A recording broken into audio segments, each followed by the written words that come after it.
Let's take a 2-week break from our Bible series to chat about logical fallacies. So, logical fallacies are errors in reasoning that can weaken an argument, and they come up all the time in conversation, and particularly in conversations where emotions run high, like religion. So, my opinion is that faith should be built on solid reasoning. Call me crazy. And like the disciple Peter says, always be prepared to give an answer to everyone who asks you to give the reason for the hope that you have. Or to put it more simply, we should know why we believe what we believe and be ready to talk about it if someone asks. So that's why it can be really helpful to understand logical fallacies.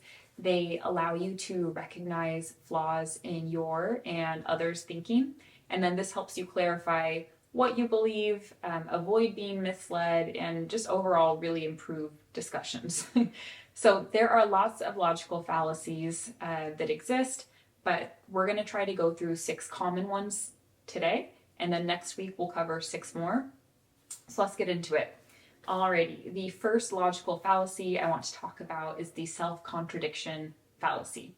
So this is when someone makes a statement that contradicts itself or fails to meet its own criteria. I'll give you a few examples. So if someone says the only thing that's certain is uncertainty, they're claiming certainty about uncertainty, which is a contradiction, right? Because if all things are uncertain, then the statement itself is uncertain. So in religion, some things I hear are when people say like, oh, there's no absolute truth, or only things that can be proven with math or the scientific method are true, or you shouldn't push your beliefs on others. Do you see how none of these statements pass their own test? Right? The first one, that there's no absolute truth, is claiming that statement is true.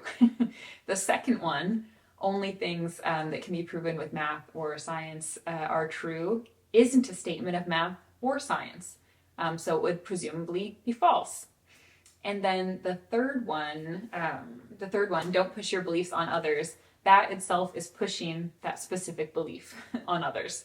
So to avoid making self-contradictory statements, make sure your claims apply to themselves. Ask yourself if you're making an absolute statement that undermines itself, and if you are, just see how you can rephrase it more precisely. Okay, so next up is hasty generalization, or the anecdotal evidence fallacy. This happens when someone makes a broad claim based on limited or insufficient evidence, and it's usually taking a small or unrepresented example and then assuming that it applies to everyone. For instance, if someone says, my dad smoked and he lived to 90, so smoking must be harmless, they are ignoring larger studies and other factors that could have been at play, like their dad's genetics or maybe particular lifestyle factors. So in conversations about religion, it's not uncommon to hear people make hasty generalizations like atheists are immoral or Christians are anti-science. And this overlooks that, there are many atheists who follow a moral code and many Christians who are pro-science or even became Christians because of science. So hasty generalizations are frustrating because they often reinforce stereotypes or biases, and they prevent a deeper understanding of complex issues. So to avoid making them, consider larger data sets, seek scientific evidence where it's available, and just do your best to account for all influencing factors. Okay, moving on, the third logical fallacy I want to discuss is ad hominem. And then this is when someone, instead of focusing on the argument, criticizes the other person's character, like questioning their intelligence or motives or reputation or who they associate with. For example, saying, you're only saying that because you're young. That's trying to invalidate the argument on the basis of the person's age instead of the argument itself.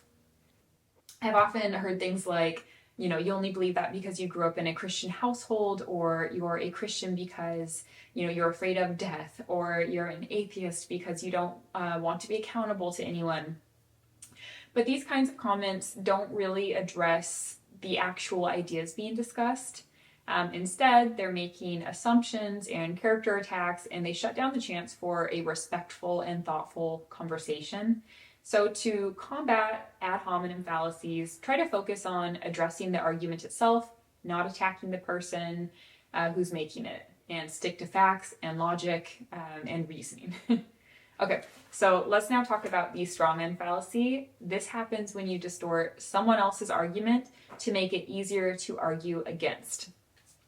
For example, if someone, says they support a socialist political candidate and you respond with, so you think the government should control everything, right? There you're misrepresenting their point to make it sound a lot more extreme than it really is. Within religious discourse, I see things like, someone saying that they value prayer, and then another person responding, oh, so you think that prayer should replace medical treatment and personal effort? And here that person would be negating that many people pray while also seeking medical care and working towards their personal goals. Or here's another one, someone saying that they believe in God, and then another person responding, oh, so you reject science and believe in fairy tales. I'm hitting the science one a lot because it comes up a lot.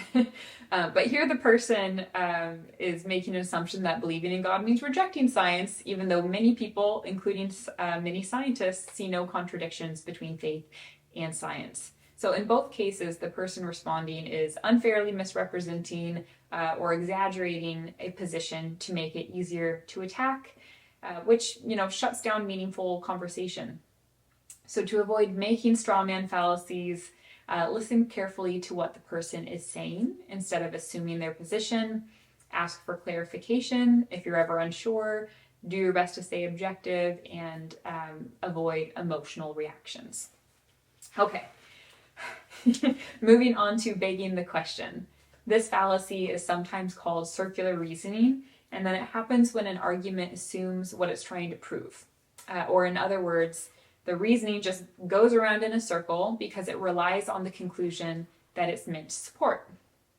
So an example of begging the question is saying that miracles aren't possible because they're unnatural. So this assumes that the conclusion that nothing unnatural can happen without providing proof. The argument is simply restating what it's trying to prove, creating a circle or circular reasoning. So another example would be claiming that the Bible was written by God because the Bible says so. So this assumes the Bible's authority without, providing outside evidence to back it up. And this is exactly why we've spent the last few weeks talking about the different archaeological evidence, the different historical evidence, the different character evidence for the Bible, because it's important to have evidence from outside of an idea to support the idea. So make sure you're backing up your claims with independent and external support to prevent the circular reasoning. Okay, we're going to keep going. The false cause fallacy happens when you mistakenly assume a causal relationship between two things, that one thing causes another when it doesn't. For example, you might think, oh, every time I wear this shirt, my team wins, when in reality, your outfit has nothing to do with the team's success, unfortunately.